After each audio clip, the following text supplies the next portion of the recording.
I'm Paul Hollis, welcome to Sax Express. Nothing brings a simple tune to life more than adding a little inflection.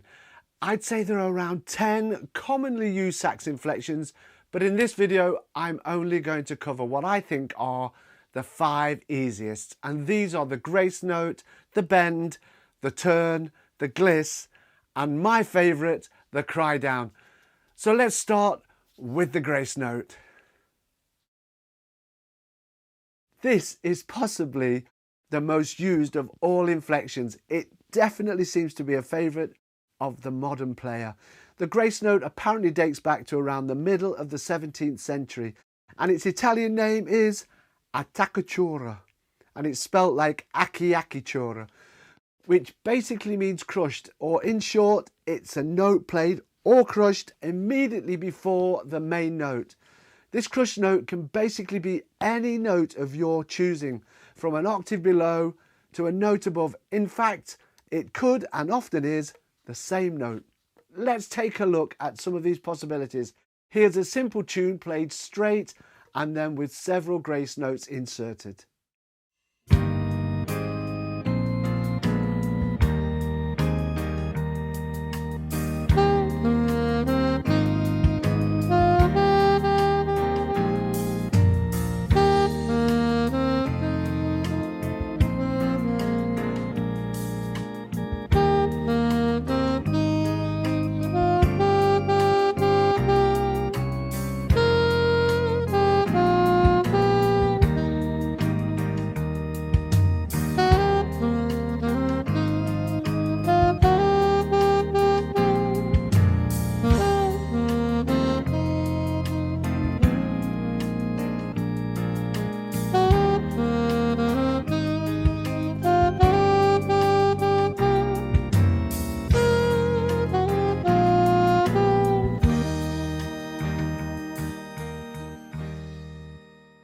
So keep an ear out for those next time you're listening to jazz.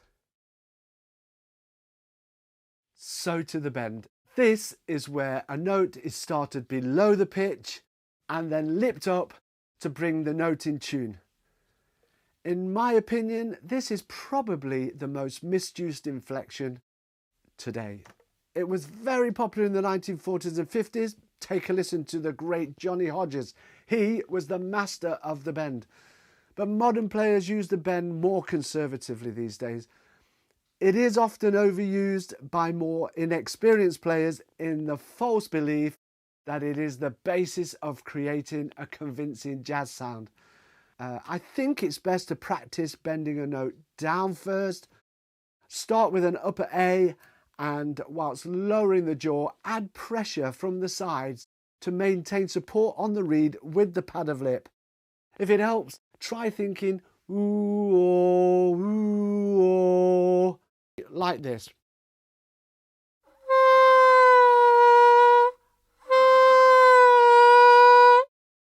Once this is secure, try starting from the flat position and bend the note up by adding pressure to the reed, like this.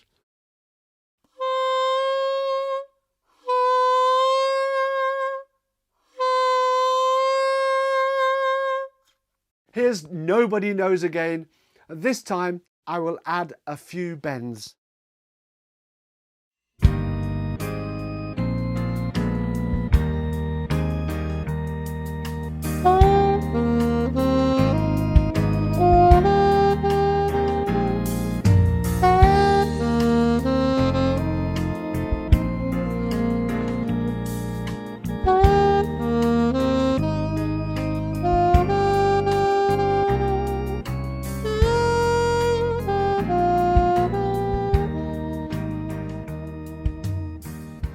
So there you have the bend.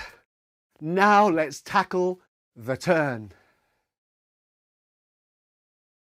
It's important not to get the classical upper and lower turns confused with the jazz type of turn. You'll be pleased to know that the latter is much less complicated. What we're dealing with here is the upper turn, which is basically the given note, the note above, and then back to the given note. The first note of the turn generally takes half of the value, with the other two notes sharing the remainder, like this for example. Very often the turn is placed between two notes, creating this effect.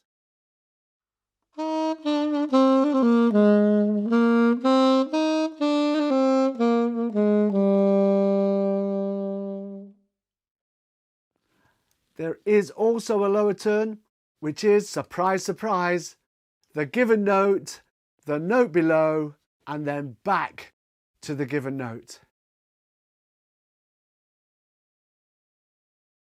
Hands up, the gliss is the trickiest of these 5 inflections and can take some time to master. As the symbol suggests, it's a flurry of notes from one note to another. There are ascending and descending versions, so let's tackle the ascending version first. The gliss is often but wrongly thought to be a chromatic scale played between the two notes. We need more of a less defined sequence of notes which creates a smooth flurry to join the two notes together, like this.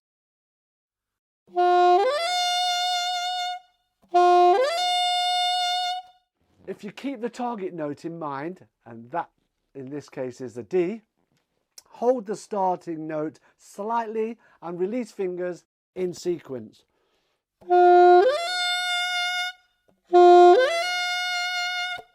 The notes don't need to be from the key of the piece, they're played far too quickly.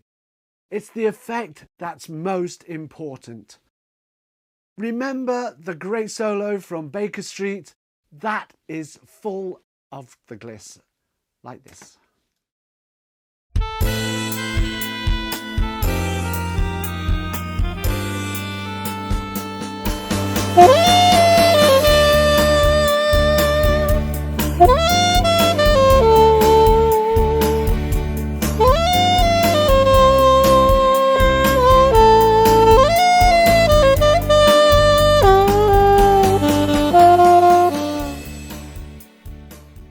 Okay, you need to practice this until the result is a nice, smooth flurry. The descending gliss is basically the reverse, a slightly longer note and a flurry down to the target note.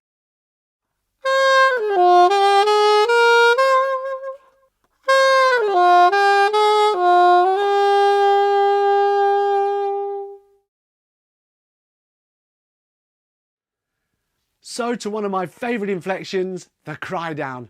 I use this when playing two notes which are a reasonable interval apart. It particularly works well in slower pieces. Let me demo it first and then I'll show you the technique. And just for the record, I don't think there's a symbol for this inflection.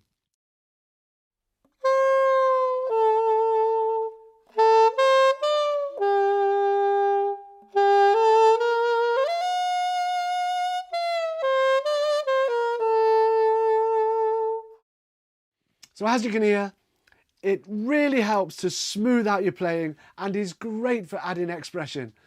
So here's the technique. You've already dealt with the flatting of a note when learning the bend. For the cry down, we start with the first note at pitch, bend down, hitting the lower note back in its pitch. This sounds tricky, but with a little practice, you'll have a useful effect. Remember, when flattening a note, lower the jaw whilst adding pressure from the sides. I'll put those 5 inflections into this piece.